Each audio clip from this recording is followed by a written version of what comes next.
لا إله إلا الله لا إله إلا الله لا إله إلا الله محمد رسول الله لا إله إلا الله لا إله إلا الله لا إله إلا الله محمد رسول الله. الحمد لله رب العالمين الحمد لله رب العالمين والصلاة والسلام على رسول الله وعلى آله وأصحابه أجمعين أما بعد. Assalamu alaikum warahmatullahi wabarakatuh. Pagkatapos ng papuri at pagpapasalamat sa nag-iisang tagapaglikha na ating Panginoon na naglikha sa atin, hinihiling natin sa nag-iisang tagapaglikha na tayo ay kanyang gabayan, patnubayan sa tuwid na landas. Ipakita niya sa atin ang kahalagahan ng buhay at ipaunawa sa atin ang pinakamainam na pamamaraan ng pamumuhay natin sa mundong ito at ipakita sa atin ang tuwid na landas na patungo sa Kanya. Dito po sa Al-Aqsa Islamic Center, isa po sa mga layunin ng center na ito ay upang ipaliwanag sa mga tao ang tunay na aral ng Islam. Dahil hindi lingid sa inyong kaalaman na kung saan maraming mga tao na hindi pa rin naiintindihan talaga kung ano ang turo at magagandang mga katuruan sa Islam. Dahil po doon, karapatan nyo sa amin at tungkulin din namin na kung saan ito ay ipaliwanag sa inyo. So ganun ang isang tungkulin natin dito sa Islam na ipaliwanag sa inyo kung anong mga nalalaman namin. At ang pagsasaliksik ng kaalaman o ang matuto ka ay katuruan din ito ng Biblia. Magsaliksik ka ng katotohanan sapagkat ito ang magpapalaya sa iyo. Napakahirap na mamuhay na mangmangka sa isang bagay, lalo na kung saan nai-issue dito sa Islam ang mga bagay na kung saan kinakailangan din natin sa ating pamumuhay. Maging ang iyong kaaway, kailangan mo rin pag-aralan kung sino yung kaaway mo. Ito yung sa pakikipag-away. Maging ang mga boksingero, pinag-aaralan nila kung ano yung panama o panlaban, estilo ng kanilang kalaban. So kung sa mga taong nagsasaliksik ng katotohanan, inaanyayaan po namin na buksan ang kanyang kaisipan at saliksikin ang katotohanan dito sa Islam. Maging sa mga taong naninira sa Islam, inaanyayaan din po namin na pag-aralan ang Islam ng may makatarungang pag-aaral. Ibig sabihin kung ano yung mga katuruan ay siya lamang ang kanyang sasaliksikin at hindi niya ito babaguhin. Kasi marami mga tao na nag-aaral sa Islam pero hindi niya inuunawa ng tama. Kaya kapag siya ay nakabalik sa kanyang lugar, ipinapaliwanag niya ang mga maling pag-unawa niya laban sa Islam. So, isa po sa pinakamahalaga na may isi-share namin sa inyo sapagkat ito'y tungkulin namin na may paliwanag sa inyo ay kung ano ang mga bagay na palaging maririnig natin sa mga lugar ng mga Muslim o sa mga Muslim mismo. So, isa sa dapat natin maintindihan at ito rin ang may isi-share namin sa inyo ay kung ano mismo ang kahulugan ng Islam.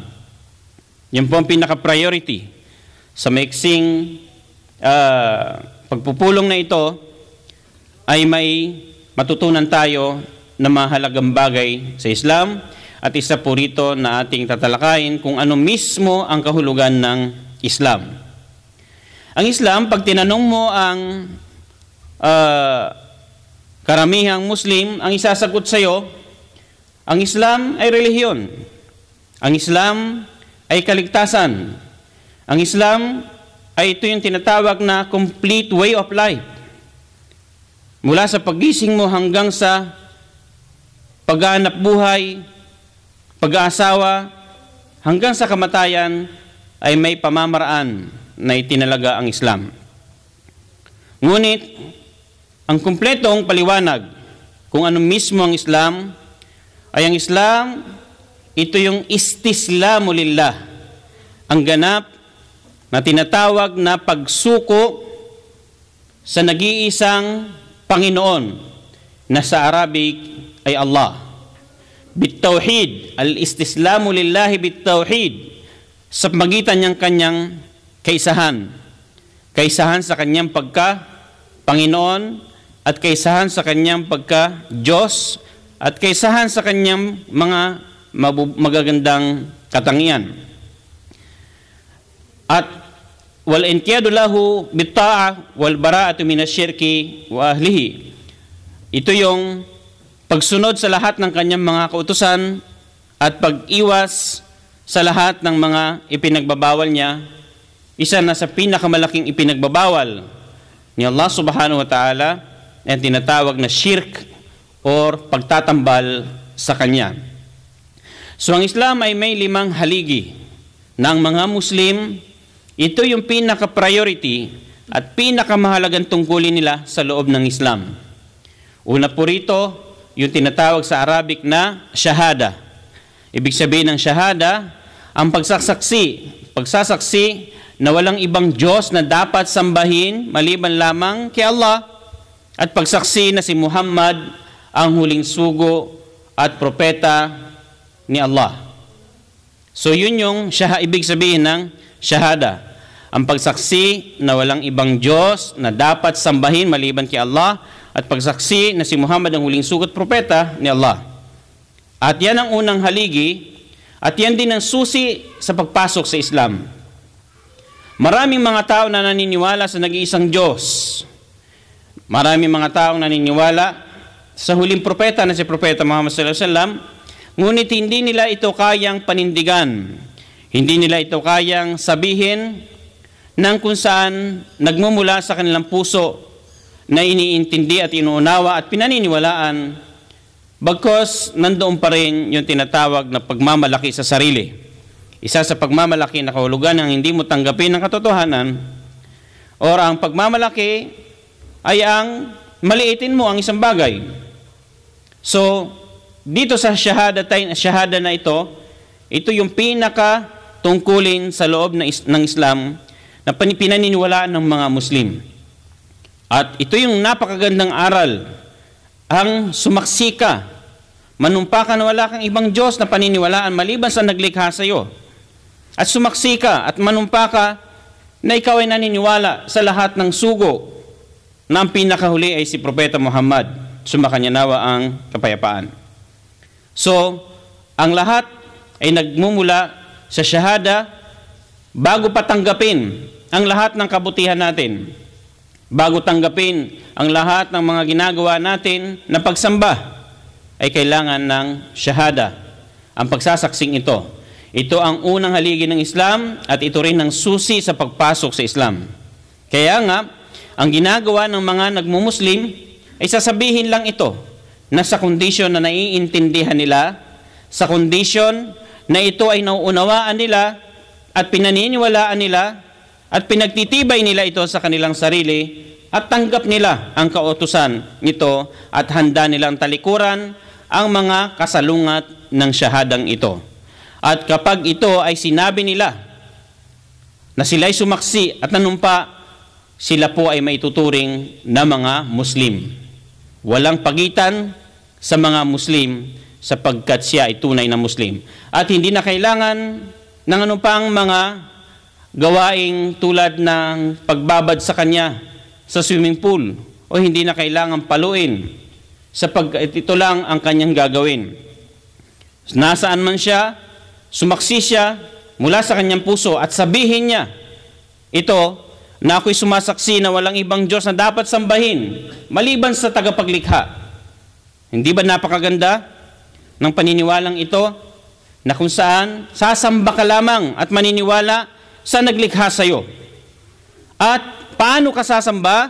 Sasaksi ka at susunod sa way ng propetang ipinadala niya.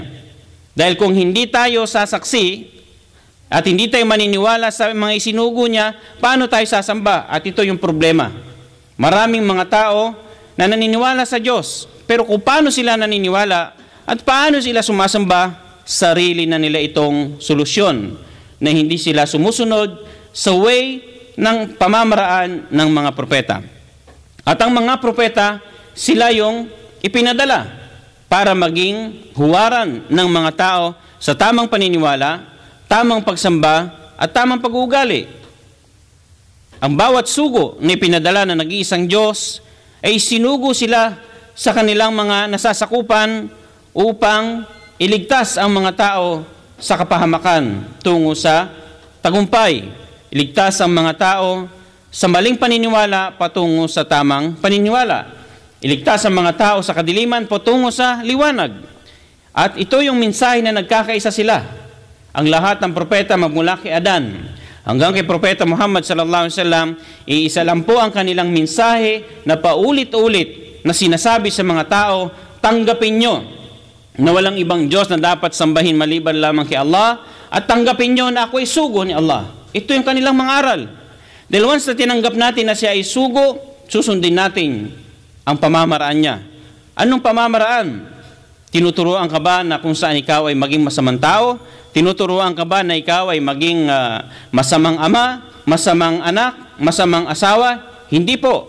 Dahil dinadala ka ng bawat propeta upang ikaw ay maging mabuting lingkod sa Diyos, upang maging mabuting asawa, mabuting anak, mabuting magulang, at mabuting mamamayan. Doon ka dinadala ng bawat propeta, at ito ang pinakamalaking aral at itinuturo ni Propeta Muhammad sallallahu alaihi wasallam. Ikalawang haligi po ng Islam ay tinatawag na salah. Ang salah ay pagdarasal na ang mga Muslim ay sumasamba sa nag-iisang Diyos ng obligadong pagsamba ng 5 beses sa isang araw. Ang mga Muslim ay sinasagawa nila yung salang ito sapagkat ang sala na sinabi sa banal na Quran ay ito yung sala na sinabi niya, inna salata tanha anil fahsya'i wal munkar. Tunay na ang sala ay nagbabawal ng lahat ng masamang gawain at malalaswang gawain o salita. Ito yung sala. At kung bakit nagsasala ang mga Muslim, sapagkat ito ay pinag-utos ng Islam, mababasa sa banal na Quran at mababasa sa aral ni Propeta Muhammad sallallahu alaihi wasallam na tinatawag na hadith. So, ang sala ay nagbibigay ng kung saan mabuting katuruan sa mga Muslim. Palagi niya naaalala ang kanyang tagapaglikha. So saan ang space o lugar na papasok ang gawaing kasalanan kapag ang tao ay nalagaan niyang kanyang sala at inunawa niya ito ng kung saan tamang pag-unawa. At kaya nga, kung ating pag-aaralan ng lahat ng gustong sumamba sa nag-isang Diyos, makikita mo sa mga Muslim ang kung saan pagiging seryoso sa pagsamba sa nag-iisang Diyos. Unang-una, 5 beses sa isang araw. So, ang mga Muslim ay kung mali ang kanilang katuruan, ay hindi nila ito gagawin. Hindi sila gigising ng madaling araw. Hindi nila ito ipuputol sa kanilang mga trabaho, sa kanilang mga pamamahinga, sa kanilang mga tulog. Kung hindi, ito ay katotohanan na kung saan ang Muslim ay nararamdaman niya na sinasamba niya ang nag-iisang Diyos the way na kung saan sinusunod niya ang ginawa ng mga propeta na tinatawag na pagpapatirapa o pagsasala. Maging sa Biblia ay matatagpuan natin na ang mga propeta ay nagpatirapa. At ang noo natin na kung saan nandyan nakalagay ang pagmamalaki ng isang tao na palagi natin sinasabi mga Pilipino, taas noo. Pinagyayabang niya ang kanyang noo. Itong noong yan ay ibinababa ng isang Muslim bilang pagpapakumbaba sa tagapaglikha niya. At yung time na yon na siya ay nagpapatira pa, ibinababa niya ang kanyang sarili bilang ganap na pagpapakumbaba sa nag-iisang tagapaglikha, yun na rin yung time at sitwasyon na siya ay napakalapit niya sa kanyang tagapaglikha. Kaya ito ay katanggap-tanggap. At sa mga taong hindi pa nakakasubok nito, subukan po natin sapagkat napakasarap na kung saan magpakumbaba ka sa nag-iisang tagapaglikha na ang ginagawa mong pagpapakumbaba ay base sa ginawan at sinabi ng mga propeta, hindi po yung tulad ng ibang nagpapatira pa na sarili niyang diskarte na walang nagturo sa kanya. So pagdating sa pagsamba, hindi tayo sasamba sa ayon sa kagustuhan natin. Sasamba tayo ayon sa kagustuhan niya. Dahil ang pagsamba ay gagawin mo kung ano yung gusto ng sinasamba mo. Maraming mga tao na walang pakialam kung ano ang gusto ng tagapaglikha, kung ang pinakamahalaga sa kanya, yung gusto niyang pamamaraan. Kaya may mga sumasamba na kung tatanungin mo, ba't mo ginawa yan? Ang sasabihin niya, ito yung nakita kong mas maganda at mas mainam yung nakita niya. So ito hindi may tuturing na pagsamba, kung hindi ito may tuturing na kung saan sinasamba niya ang kanyang sarili sapagkat ang sinusunod niya ay yung sarili niyang kagustuhan. At sa Islam, hindi po ganyan ang katuruan. Ikatlong haligi ng Islam ay ang tinatawag na zakah. Sa Islam ay inuobliga ang mga mayayaman na kung saan sila ay tumulong sa kanilang tulungan nila ang kanilang mga nangangailangan, mga mahihirap. Hindi ito pinapabayaan ng Islam na kung saan ang mga mayaman ay pababayaan nila yung mga mahihirap. Yan ang kung saan obligasyon ng mga mayayaman na tulungan ang mga mahihirap sapagkat sa kanilang kayamanan kinukuha ang 2.5% na ibinibigay ito sa mga nangangailangan. So ang mga mayayaman ay inuobligang tumulong sa mga mahihirap. At ang obligadong ito ay upang sanayin din sila na tumulong ng kusang loob sa mga nangangailangan. Ito yung kagandahan at mabuting aral sa Islam dahil sa loob ng Islam, hindi dapat pabayaan ng mga may kakayahan na kung saan tumulong sa mga nangangailangan.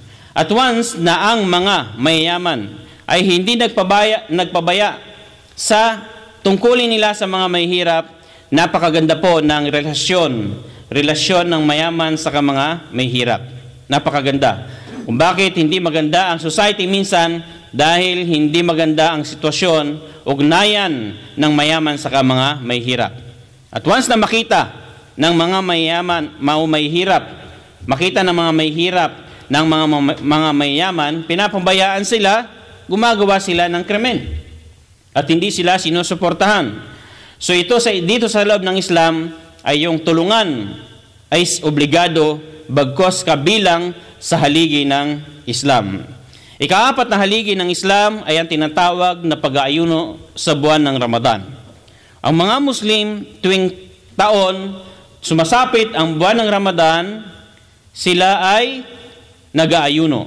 Sila po ay nag-aayuno. At ang pag-aayunong ito ay nakakabuti sa kalusugan ng tao at ito rin ay nakakabuti sa spiritual ng bawat isa sapagkat natuturuan niya ang kanyang sarili na maging disiplinadong tao, na maging masunuring tao, maging matakuting sa kanyang tagapaglikha.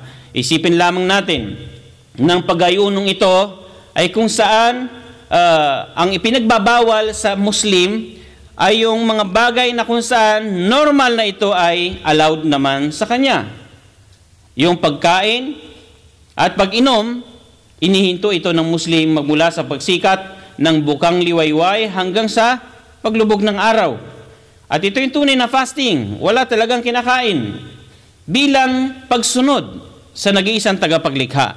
Patunay na kung saan nagiging masunurin ang isang tao sapagkat yung pinakagusto niya, inihinto niya dahil sa pagsunod niya sa nag-iisang tagapaglikha.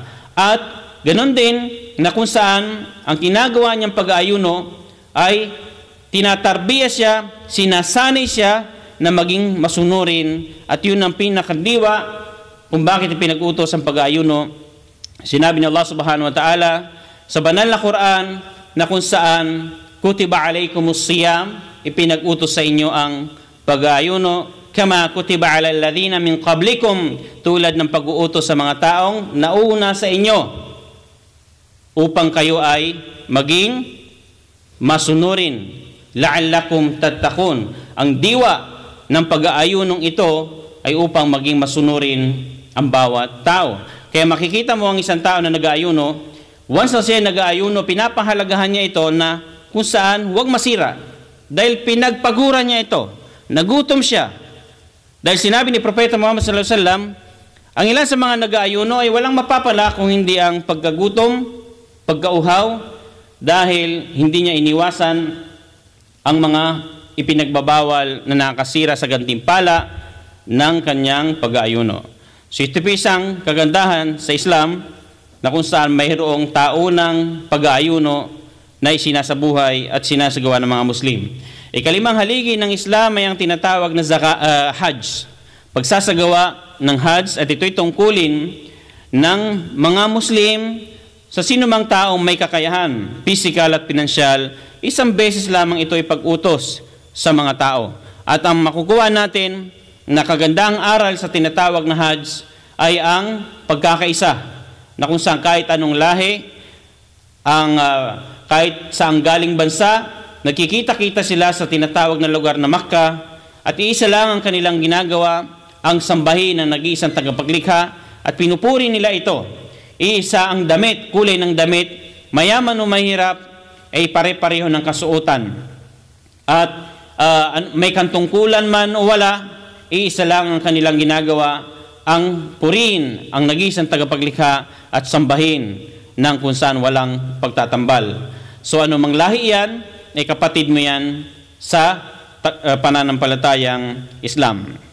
So ang Islam ay mayroong tinatawag na malinaw na kasagutan na itinuturo sa bawat Muslim. Itong mga malinaw na kasagutan sa mga critical na katanungan, tulad halimbawa ng kung saan bakit tayo nilikha, bakit tayo nandito. Ang Islam ay tinuturo sa bawat Muslim ang tamang panuntunan kung bakit ka nandito. Dahil alam nating lahat na kung saan tayo ay hindi napunta rito para sa isang laro lamang. Kundi tayo nilikha sa may mahalagang misyon. At ito ang itinuturo sa bawat Muslim kung ano ang misyon mo. At simple at napakaliwanag ang kasagutan. Sinabi ni Allah subhanahu wa ta'ala, وَمَا خَلَقْتُ الْجِنَّ وَالْإِنسَ إِلَّا لِيَعْبُدُونَ. Walang ibang dahilan kung bakit nilikha ang mga jin at mga tao, maliban na sila ay sumamba ng walang pagtatambal sa nag-iisang tagapaglikha nila. So, tinuturo rin sa Islam kung sino ang Diyos na dapat nating sambahin. Tinuturo din sa Islam kung ano ang tamang pamumuhay. Ano ang dapat nating, ano ang mga tungkulin natin. At tinuturo rin sa Islam kung ano yung mangyayari pagkatapos ng kabilang buhay. Maraming mga tao na kung saan gusto lang sumamba sa Diyos, gusto lang manalangin para sa mga pangangailangan niya dito sa mundong ito. At wala nang iniisip pagdating sa kabilang buhay. Ang akala niya, ito lang yung buhay. Ngunit sa Islam, itinuturo sa atin na kung saan mayroong buhay dito na ito yung tinatawag na temporaryong pamumuhay, at mayroong kabilang buhay na yun yung panghabang panahon na walang hanggan na pamumuhay. Dito kapag nagkaproblema ka, may hangganan. Ang kasiyahan at ang kalungkutan may hangganan dito sa mundong ito. Pag namatay ka, tapos na. Tapos na. Yung mga minamahal mo, hanggang mundo lang. Pag namatay ka, hanggang libingan, at tapos na ang kanilang pagluluksa sa iyo. Ngunit, ang problema natin ay ang pagdating sa kabilang buhay. Ano ang mangyayari sa atin pagdating doon? Gaano ka nakakasiguro na ikaw ay ligtas sa impyerno? Gaano ka nakakasiguro na ikaw ay makakapasok sa paraiso? at yan po ang itinuturo sa loob ng Islam. Ang Islam ay pinapahalagahan niya sa atin na kung saan mapangalagaan ang ating bawat sarili natin.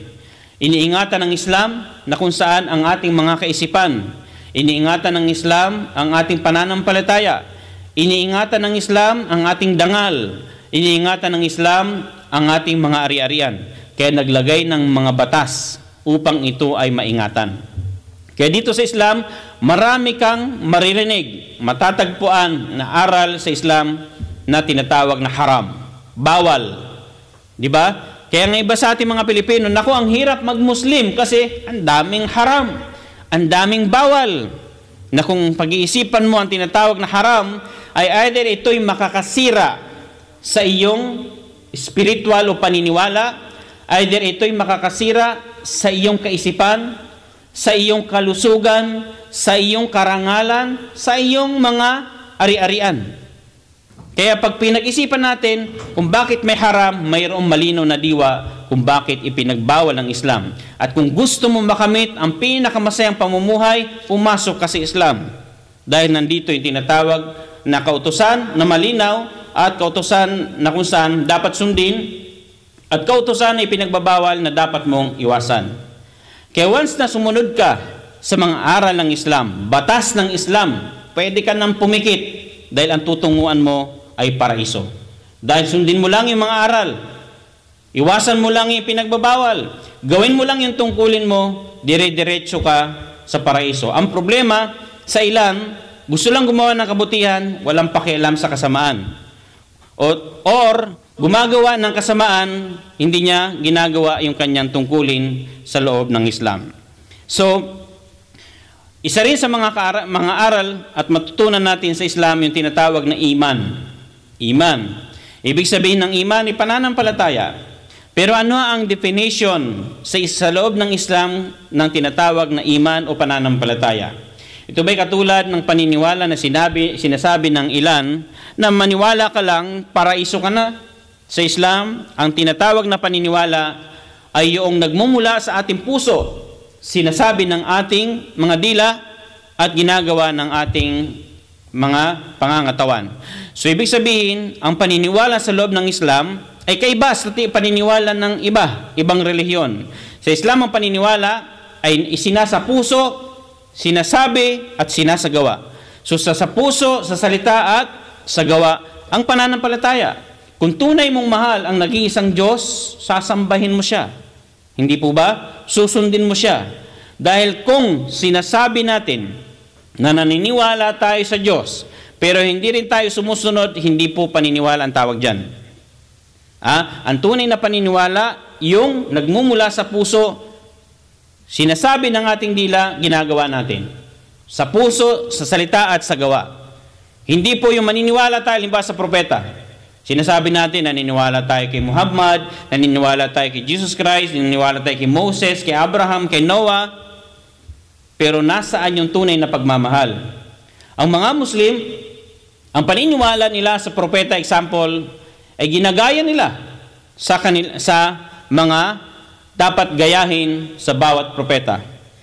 Yung way of life nila, yung pagdarasal nila, yung pag-uugali nila, yung pananamit nila, yung maging sa kanilang pagbabalbas at kung ano yung mga hilig nila ay makikita mo sa mga Muslim, sa karamihang sumusunod sa mga Muslim. So ito yung iman, ito yung pananampalataya na kung saan mayroon naman itong tinatawag na 6 na haligi ng pananampalataya. Kung tatanungin mo sa Islam, ano bang pinaniniwalaan ng mga Muslim? Di ba? Unang-una, sila po'y naniniwala sa nag-iisang Diyos. Nang nag-iisang Diyos na ito ay hindi dumarami. Nag-iisa lang, bukod tanging nag-iisa. Hindi nagiging 2, hindi nagiging 3, at hindi rin nagiging milyon. Isa lang siya na nananatili. Pangalawa, ang nag-iisang Diyos na ito ay pinakamakapangyarihan, kung saan walang pangangailangan, walang kapintasan. Yan ang Panginoon. At siya rin ay hindi nanganak, at siya rin ay hindi pinanganak, at wala siyang katulad. Ito yung Diyos na pinaniniwalaan ng mga Muslim. At kahit sino na tao o anuman ang relihiyon niya, ay masasang-ayon sa ganitong paliwanag na ang Diyos ay nag-iisa lamang. Ang Diyos ay makapangyarihan. Dahil kung ang Diyos ay dalawa, problema. Di ba? Kung ang Diyos ay dalawa, malilito ka.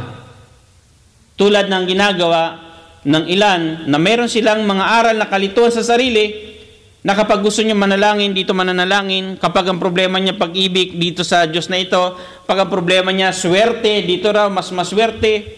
At kapag ang problema niya sa hanap buhay, or anumang gusto niya ng kalusugan, ibang Diyos ang hinahanap niya.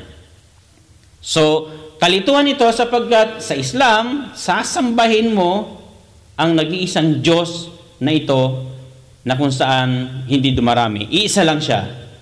At pinakamakapangyarihan.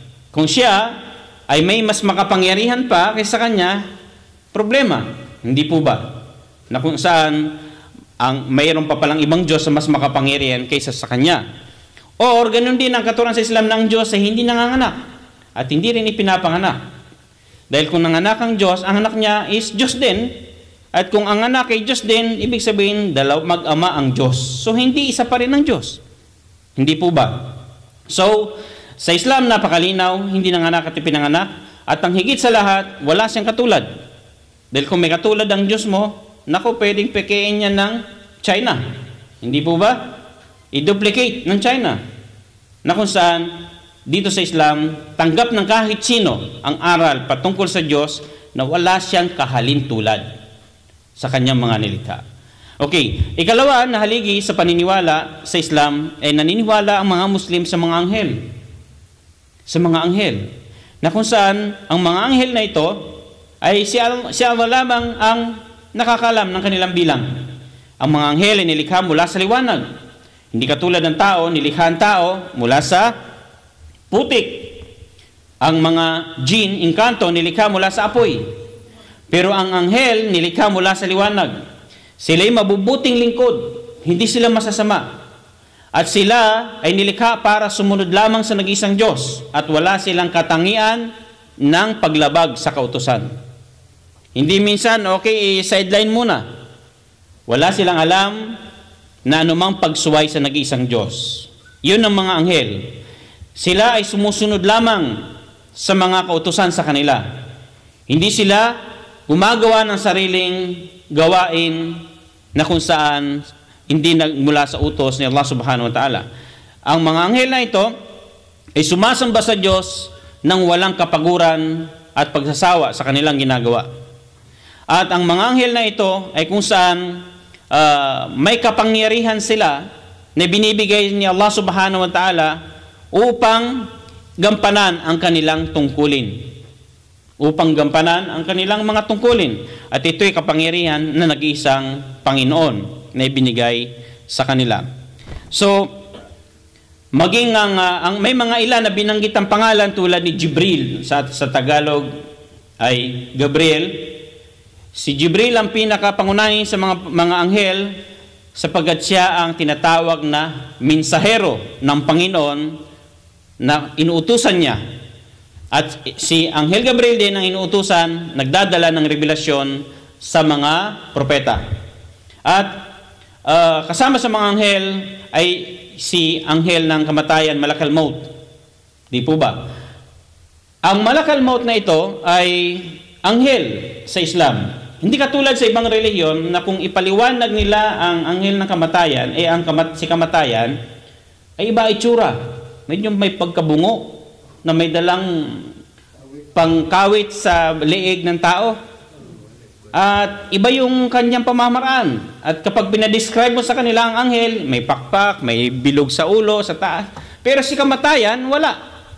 Pero sa Islam, si kamatayan ay anghel din. At tulad na sinabi natin, ang ginagawa lang niya ay yung pinag-utos sa kanya. Okay? So, magugulat ang naniniwala pala kayo doon. Ganun pala ang paniniwala ng mga Muslim. Naam, ang mga Muslim naniniwala dyan. At marami pang mga anghel na kung saan matutunan natin sa loob ng Islam. Kabilang din sa haligi ng paniniwala ng mga Muslim ay maniwala sa lahat ng revelasyon. Maniwala sa lahat ng kasulatan na original ay binaba sa sangkatauhan. Tulad halimbawa ng ibinigay kay Abraham na tinatawag na Suhuf o kaya ay Al-Kitab, ang aklat. Tulad din ng original na ibinaba kay Moses na tinatawag na Torah, yung original noon na ibinigay kay Moses, pinaniniwalaan yan ng mga Muslim. Ganon din yung ibinigay na kasulatan kay Propeta David, di ba? Na kung saan yung Zabur ibinigay sa kanya.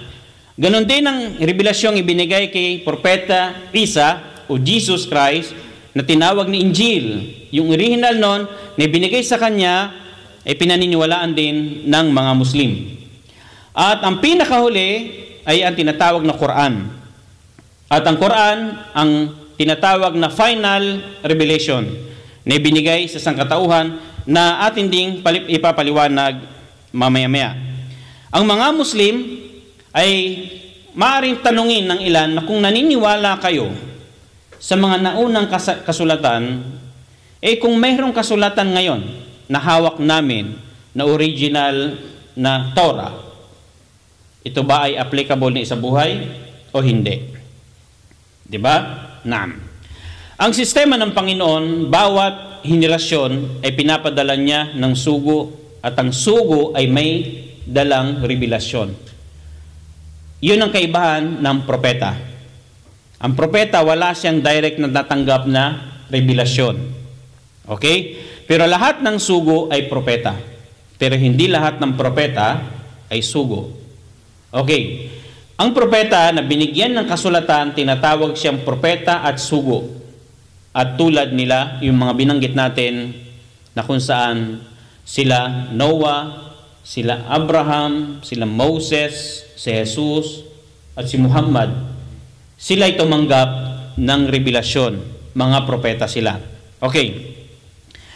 Ang bawat henerasyon pinadalhan ng sugo na may revelasyon na kung saan applicable ito doon sa kanilang nasasakupan. Ngayon, ihalimbawa natin sa memo ng isang kumpanya. Kasi sasabihin ng ilan, ay hindi, kasalita rin ito ng Diyos, bakit hindi tanggapin? Hindi po ba? Kung tama ito, di sa buhay din natin, wala naman palang, galing din naman pala ito sa Diyos Okay? Halimbawa natin sa isang memo na kung saan ang kumpanya ay nagbigay ng unang memo na ang pasok 5 oras lang. Pagkatapos ng ilang araw, nagbigay muli ng memo na ang pasok 8 oras. Kung sabihin mo sa bossing mo, boss, yung dating memo pa rin ang susundin ko. Sasahuran ka o hindi? Hindi ka sasahuran kasi totally absent yung iba ron. 5 oras ka lang papasok, hindi po ba? Magagalit ang kumpanya, maaari kang i-terminate. Di ba? Ginawa lang niya siguro 5 oras yon dahil wala ka pang syugol, wala ka pang trabaho. Konti lang. Di ba? Ngayon, marami ng customer, marami ng order, 8 oras ka. Yun ang memo. Yung unang memo niya, anong ginagawa ng boss doon? Pinupunit. Bakit? Tapos na to. Yung panibago, nananatiling nakakabit. Hindi mo pwedeng sabihin sa boss mo na, boss, 5 hours lang ako dahil ito yung memo mo dati. Di ba? Hindi, ang susundin mo yung kasalukuyang memo mo. Hindi po ba? Ganon din sa batas natin sa Pilipinas. Yung batas natin, ay nagbabago. Hindi po ba? Dati, ay sa panahon, example ni Macapagal o ni Marcos, hindi bawal na tumawid sa EDSA. Di po ba? Ngayon, sa panahon ni Pinoy, pwede bang tumawid doon? Malaking nakikita mo doon, bawal tumawid, nakamamatay. Mayroon pang nababasong, patay ka dito pag tumawid ka. Ganon, panggulat. May malaki na nakasulat, may tumatawid pa rin, kaya may namamatay nga. Hanggang ngayon. Hindi po ba? Kung tumawid ka doon, huli ka. Example, magkano pamasahe sa time ni Marcos sa jeep? Magkano pamasahe? Piso? 750? 75, di ba? Sabi mong piso. Sabi mong piso. Or 150. Di ba? Makoy, 150. Ngayon, subukan mo ibigay yung 150. Sabi mo, hindi, sa time ni Marcos, ganito yung binayad namin. Ang gagawin ng jeepney driver, kukuha ng tubo. Di ba? Hindi na magpapaliwanag sa iyo. Tubo kagad ng kukunin niya. At sasabihin niya, kung maninira ka ng umaga, hindi yung umaga ko. Tutubuhin ka niya. Ano ngayon yung panahon natin? Pinoy po ngayon. Magkano ba ngayon? 8. Bigay mo 150. Tubo ang katapat ng natitira. So, bakit hindi ipaglaban mo? Hindi, 150 sa time ni Marcos. Batas yan, bro. Sabi niya, oo yan, tinatanggap natin. Tamang batas yan. Tama nga yan. Pero, lumipas na yan. At iba na ngayon ang sistema. Hindi po ba? So, ganun ang revelasyon. Kung ang bawat henerasyon o tao, umabot halimbawa, okay, ako ang pipili ko kay Abraham. O Abraham lang ako. Dumating si Moses, hindi mo pinaniwalaan. Hindi, tama rin si Abraham eh. Dito lang talaga ako kay Abraham. Yung sumunod din kay Moses, dumating si Jesucristo, ay hindi kita paniniwalaan. Moses lang talaga ako. Tama naman si Jesus ah. Lahat tama yan. Pero magkakatama ka kapag hindi mo pinaniwalaan yung nagpadala sa kanila. Yun ang importante. Ipinadala ng nag-iisang tagapaglikha ang bawat sugo. Isa man ang tanggihan mo dyan, lahat mo tinanggihan ng propeta. So, ang maniwala ka sa kasalukuyang propeta ni pinadala sa iyo, parang pinaniwalaan mo lahat ng propeta. So, isa man ang tanggihan mo, tinanggihan mo na lahat. Pag tinanggihan mo si Jesucristo, tinanggihan mo na rin si Muhammad. Tinanggihan mo na rin si Moses. Tinanggihan mo na rin si Abraham. Tinanggihan mo na rin si Noah at ang lahat ng propeta. Hindi pwedeng isa lang ang paniwalaan mo at the rest, hindi mo paniwalaan. Or paniwalaan mo ang lahat maliban sa isa. Pinaliwalaan mo ang lahat, si Muhammad hindi mo pinaniwalaan. Pinasinungalingan mo si Jesus, si Moses, si Abraham at lahat ng propeta. Kapag hindi mo tinanggap ang propetang ipinadala sa iyo, ay hindi mo na rin tinanggap ang pananampalataya sa nag-iisang Panginoon. So ganun kasimple po ang aral sa Islam, na kung saan ang mga Muslim naniniwala sa lahat ng kasulatan, ang pinakahuli ang Quran, at naniniwala rin ang mga Muslim sa lahat ng sugo, ang pinakahuli ay si Propeta Muhammad, at yan din ay kabilang sa haligi ng pananampalataya. Isa sa mahalagang haligi ng pananampalataya ng mga Muslim ay ang maniwala sa kabilang araw. Ang isang tao na makikita natin na isang Muslim, hindi sapat na sabihan mo siya na gawin mo ito, bigyan kita ng ganito, puriin kita. O pag gumagawa ng kasalanan, hindi sapat na, hoy, wag mong gawin niya, masama yan. Pero pag niremind mo ang isang Muslim na wag mong gawin yan dahil malaking kasalanan yan sa Diyos, ano ibig sabihin nun? May kabilang buhay, may araw ng paghuhukom. Kaya ang mga Muslim, nagsusumikap sila na gumawa ng pagsamba. Dahil alam nila na ang lugar natin ay temporary lamang at may kabilang buhay. Kalakip ito sa kanilang pananampalataya araw-araw. Kung bakit sila hindi natatakot magbigay ng kawang gawa. Kung bakit gano'n na lang ang pagputol nila sa kanilang mga tulog, pagpapahinga at hanap buhay dito sa Saudi Arabia. Makikita natin na kung saan every sala sa mga tindahan isinasara. Hindi po ba? May isang kwento na kung saan dito sa lugar ng Abkik na may isang kano na mamimili. Pumasok sa bakala, nag-adhan, sinara doon ng may-ari. Sabi nung kano, always, customer is always right. Pagbintahan mo muna ako bago ka pumunta dyan. Sabi hindi, nag-adhan na. Sabi niya, mamimili ako. Sabi niya, kahit gaano kalaki ang bibilhin mo, oras ng sala, mas malaki yun. Dahil sinabi niya, Allahu Akbar. Si Allah ang pinakadakila, mas malaki yun kaysa sayo. So sarado pa rin na hindi nakabili ang kano. Ito yung way, naging dahilan ng kanong ito ay nag-isip, bakit gano'n ang mga Muslim? Pera na ayaw pang kunin dahil daw sa sarado. Saan ka nakakita ng gano'ng mga tindahan? Di ba? Sa atin sa Pilipinas, dasal, sasarado mo to, naku, malaking mawawala sa akin. Di ba? Kung 5 times isarado yan. Kaya nga, yung ilan, kapag ilang kumpanya, kapag ang nag-a-apply Muslim, iniisip nila, naku, ito, magsasala ito 5 times a day. So, makakabawas ito sa trabaho niya. Kaya tabi ka muna. Di ba? Yun ang problema.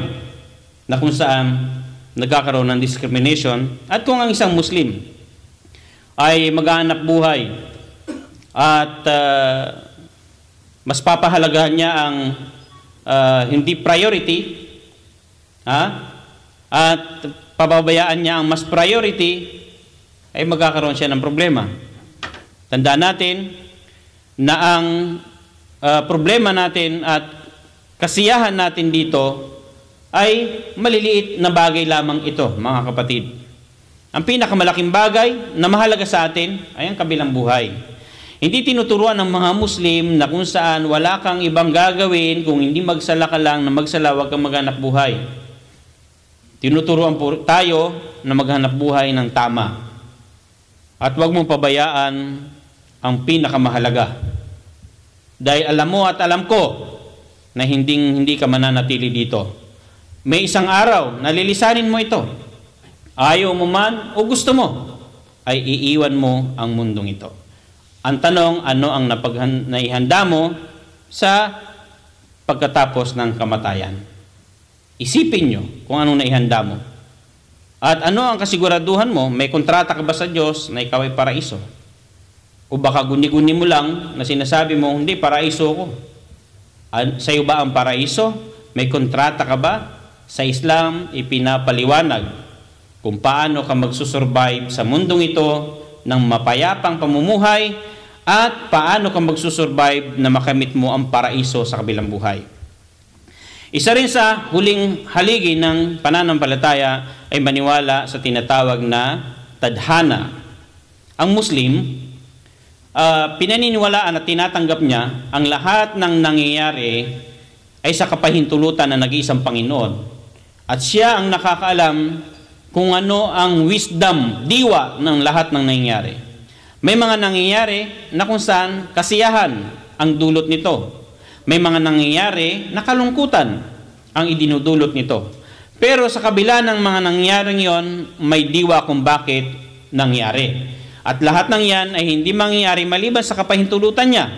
At may mga bagay na akala natin ay maganda para sa atin, yung pala ay masama. May mga bagay naman na akala natin ay masama, yung pala ay maganda. Wallahu ya'lamu wa antum la ta'lamun. Si Allah subhanahu wa ta'ala ang lubos na nakakaalam at kayo ay walang mga alam. So, yun ang isang dahilan kung bakit masaya ang pamumuhay sa Islam dahil tinatanggap ng Muslim ang lahat ng nangyayari sa kanyang buhay. Na kung saan part ito ng pamumuhay natin ay tinadhana sa atin na nag-isang tagapaglikha. Ngayon, lilipat tayo sa mahalagang tanong, sino ang Muslim? Sino po ang Muslim? Ang Muslim ba ay pag sinabing Arabo, Muslim? O ang mga Muslim ay mga taga Mindanao? Kaya minsan, may mga taong sabi niya, hindi kasi Muslim yan, taga Mindanao kasi yan eh. Sabi din ng isa, Muslim ako kasi taga Mindanao ako eh. Araming mga taga Mindanao na hindi naman Muslim. Hindi po ba? At may mga Arabo rin na hindi rin Muslim, Kristiyano. So, sino ang tunay na Muslim? Ang tunay na Muslim ay ang sumusunod sa kautusan ng nag-iisang Diyos. Isinasabuhay ang Islam. Nakakalungkot na kung saan may mga taong sinasabi niya Muslim siya, pero hindi sinasabuhay ang Islam. At naging dahilan kung bakit may mga ilan sa mga hindi Muslim na nasarado ang utak sa Islam dahil nakita niyang Muslim hindi nagsasabuhay ng aral ng Islam. Hindi po ba? So ang Muslim ay ang sumusuko sa kalooban ng nag-iisang Diyos. At ang pagsuko ay may dalawang pamamaraan. by nature, likas na sumusuko. At pangalawang Muslim by choice, pinipili natin. May mga Muslim na kung saan nilikha ni Allah subhanahu wa ta'ala tulad ng araw at buwan, sumusunod sila sa Diyos, suko sila. Muslim din yan. Ang tao, may bahagi sa atin, by nature, Muslim tayo. Nilikha ka ni Allah subhanahu wa ta'ala, wala kang pagtutol dyan. Meron po ba? Sunod-sunuran ka dyan. Naging lalaki ka or naging babae ka, Muslim ka dyan. Sunod-sunuran ka nung wala kang pagtutol. Diba? Yung buhay mo rito at yung kamatayan mo, Muslim ka dyan. At sa aral ng Islam, ang lahat ng ipinapanganak, Muslim. Kullu muludin yuladu ala al-fitra. Ang lahat ng pinapanganak sa Islam. Ngunit ang mga magulang nila ang nagbibinyag para maging ganap na Hudyo, Kristiyano, or Pagano. Hindi po ba? Sa atin sa Pilipinas, pag pinanganak ang bata na hindi bininyagan sa Katoliko ay hindi matatawag na Kristiyano. Dahil pinopronounce sa simbahan na ngayon ay isa kang ganap na Kristiyano na. Doon pa lang. Nung ilabas siya, hindi pa. So hanggat hindi ka binibinyagan, hindi ka Kristiyano. Sa atin, sa Islam, lahat ng pinapanganak ay Muslim. Kaya lahat ng ipinanganak, walang bininyagan para maging Muslim. See? Walang Muslim na ipinanganak na bininyagan para maging Muslim. Dahil ito yung likas na relihiyon ng bawat isa atin. Magulang mo lang ang nagbinyag sa'yo para ikaw ay maging ganap na Kristiyano. At kung hindi sila, sa pananampalatayang Islam, Muslim ka. Ngayon, gusto mong mag-Muslim, ano bang way? Binyag ba yan? No. Patatanggap sa iyo yung shahadatain lang. Yung shahada. Pagsasaksi na walang ibang Diyos ang dapat sambahin maliban kay Allah, at pagsaksi na si Muhammad ang huling sugo at propeta ni Allah, at maniwala ka at sumaksi ka na si Jesucristo ay dakilang propeta, sugo ni Allah, hindi Diyos at hindi anak ng Diyos. Pag tinanggap mo yon, Muslim ka na. Ganun lang po ka, simple. Kaya tinatawag tayo sa isang way na yan na balik Islam. Bumalik ka sa Islam. Okay? Pangalawang dahilan kung bakit din tayo tinatawag na balik Islam ay dahil ang mga ninuno natin noon, mga Muslim. Bago dumating ang Kastila, ay mga Muslim. Kaya binalikan mo lang yung original na relihiyon ng iyong mga ninuno. So balik Islam ang tawag sa iyo. Ayon sa mga nagsisiyasat, ang bilang ng mga Muslim ngayon ay mahigit kumulang 1.6 or 7 billion ang population ng mga Muslim sa ngayon. At kung saan 18% lamang ay mga Arabo at ang 82% ay hindi mga Arabo. So mas maraming Muslim na hindi Arabo kaysa sa mga Arabo. Hindi po ba? So ulitin ko na kung gusto mo maging Muslim, napakasimple, susuko ka sa kalooban ng nag-iisang Diyos. Isuko mo sarili mo. At ang pagsukong ito ay tulad ng pagsuko ng kapag limbawa, di ba? Ang taong pinapasuko ng batas. Sumuko ka. Anong gagawin mo? Ipapakita mo na sumuko ka. Paano mong pagsuko? Isang sign, itaas niya ang kanyang kamay. Eh kung nakababa ang kamay, sumusuko na ako. Pero nakababa ang kamay. May sniper doon na babanatan ka pa rin. Di ba? Hindi ka pa rin ituturing na sumuko. So sign ng pagsuko. Susuko ka. Ititigil mo yung ginagawa mo. Kung mayroon ka pang pinipindot-pindot doon, binabaril, sumuko ka na. Opo. Pero hindi pwede nakaganyan. Ihinto mo yan. Yan yung bawal sa'yo, iwanan mo. Itaas ang kamay na wala kang dalang panlaban. So hindi ka lalaban. So tingnan nyo mga Muslim, pag nagsasala, unang gagawin nila, susuko sila sa Diyos. Allahu Akbar. Si Allah lamang pinakadakila. Sumuko ka na sa Kanya. Wala nang ibang dadakila sa Kanya. So yun ang pagmumuslim. Okay? Pag nagmuslim ka, patutunayan mo yan. Isusuko mo ang lahat ng bisyo mo. Yan ang problema ng ilan sa mga Pilipino. Dahil mas gusto niya ang bisyo niya kaysa sa kaligtasan niya. May mga ganon. Hindi po ba? Nakita na niya ang aral sa Islam, maganda talaga, ito ng tunay, pero bakit tayo mag-Muslim? Dahil iniisip niya yung kasalanan ginagawa niya. Nag-enjoy pa rin. So paano tayo magbabagong buhay kung hindi tayo hahakbang? Sinabi ni Allah subhanahu wa ta'ala sa banal na Quran, Inna Allah la yughayyiru ma biqawmin hatta yughayyiru ma bi anfusihim. Si Allah subhanahu wa ta'ala hindi niya babaguhin ang sitwasyon, kalagayan ng grupo hanggat hindi nila mismo baguhin ang kanilang sarili. Kung ikaw ay kriminal at ayaw mong huminto sa krimen, walang babago sa iyo. Pero kailangan mong magdesisyon. Kailangan mong magdesisyon sa pagbabagong buhay. At sa Islam, doon natin matatagpuan ang kumpletong pagbabagong buhay. Makikilala mo ang nag-iisang tagapaglikha mo, makikilala mo ang sarili mo kung sino ka talaga. Kung sino ka talaga. So inaanyayaan namin po kayo na sumali sa mahigit 1.6 billion na mga Muslim na nagpo-promote ng kapayapaan. Sa bawat pagkikita nila, ang maririnig nyo ay Assalamu alaikum. Ang kapayapaan ay sumainyo. Mayroong po bang ganitong mga tao bukod sa Islam? Wala. Magkita kayo, ano? Kumusta? Hi. Hello. Diba? How are you? Sa Islam, bago ang lahat ng yan, promote muna natin ang kapayapaan. Assalamu alaikum. Bago magsalita, kapayapaan na pinopromote. Assalamu alaikum.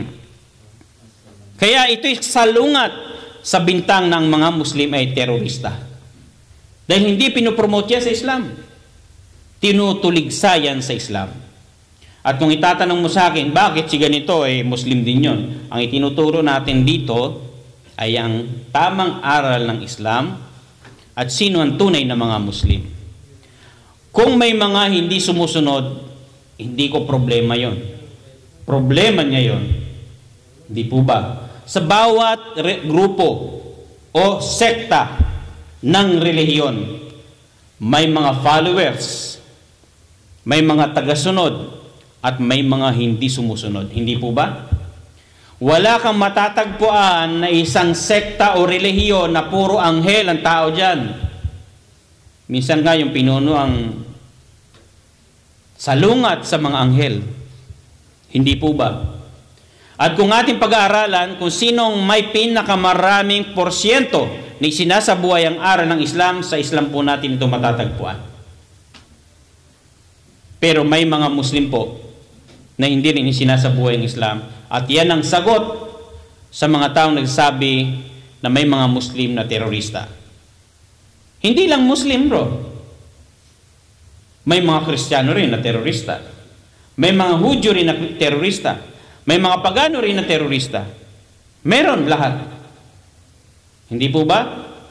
Dahil kung titingnan natin ang mga followers kung anong mga ginagawa nila, maglalahad tayo dyan, okay, anong ginawa ng lahat ng mga membro dyan? Hanapin mo yung mga kasalanan nila, hanapin yung kasalanan dito. Makikita nyo sa kulungan sa Pilipinas. Hindi po ba? So, makikita nyo kung sinong mas marami na nasa loob. Ito yung kung saan isinusulong ng mga Muslim na i-promote natin ang kapayapaan at tuligsain natin ang terorismo. Dahil yan ay walang sa loob ng aral ng Islam. Ang pinopromote sa atin dito, kapayapaan. Kapayapaan. Assalamu alaikum. Sa kanilang mga dasal, pagkatapos, kapayapaan ang binibigkas. Sa kanilang pagpasok sa kanilang tahanan, kapayapaan pa rin ang tanging hiling. Sa kanyang pagtatagpo sa kapwa niya, kapayapaan ang kanyang hinihiling. Ito yung pinopromote. Kaya pangalan pa lang Islam dahil nandung galing yung salitang salam na kung saan kapayapaan. So, bilang huli ay kung saan ang mga Muslim ay naniniwala kay Hesukristo. At sa Islam, pag nag-Muslim ka, hindi mo tinatalikuran si Hesukristo. At hindi tama na sabihin ng mga Muslim ay mga antikristo. Hindi mo kukunin na basihan na hindi kasi wala silang Christmas dito sa Saudi. Kaya sila ay mga antikristo. Di po ba? Sa Islam, hindi ka magiging ganap na Muslim hanggat hindi mo paniwalaan na si Hesukristo ay dakilang propeta. Ipinadala sa tribo ng mga Israel. Pinaniniwalaan na si Hesukristo ay anak ni Maria. Ipinanganak na walang ama sa kapangyarihan ng nag-iisang Diyos. Siya ay kung saan nakagawa ng maraming himala sa kapangyarihan pa rin ng tagapaglikhang nagsugo sa Kanya. At tandaan natin na si Hesukristo ay hindi isinugo sa mga Pilipino. Base sa Quran na malinaw na siya ay pinadala sa mga Israel at base rin sa sinabi niya, ako ay hindi isinugo maliban lamang sa mga ligaw na tupa sa bahay ni Israel. Hindi salita ito ng Muslim, kundi matatagpuan sa Biblia. Kaya once na ikaw'y nag-Muslim, hindi mo tinatalikuran ang mga propeta, lalo na si Jesus, kung hindi itinatama mo na siya isang dakilang propeta. Kaya hinihikayat po namin kayo na yakapin ang pananampalatayang Islam na siyang paniniwala at pananampalataya ng lahat ng mga propeta. Dito sa Islam, dito natin makikita at matatagpuan ang pinakamainam na kung saan way of life, pamamaraan ng buhay. Maraming salamat po sa inyong maiksing pakikinig. Hanggang sa muli, wa akhiru da'wana anil hamdulillahi rabbil alamin. Wassalamu alaikum wa rahmatullahi wa barakatuh.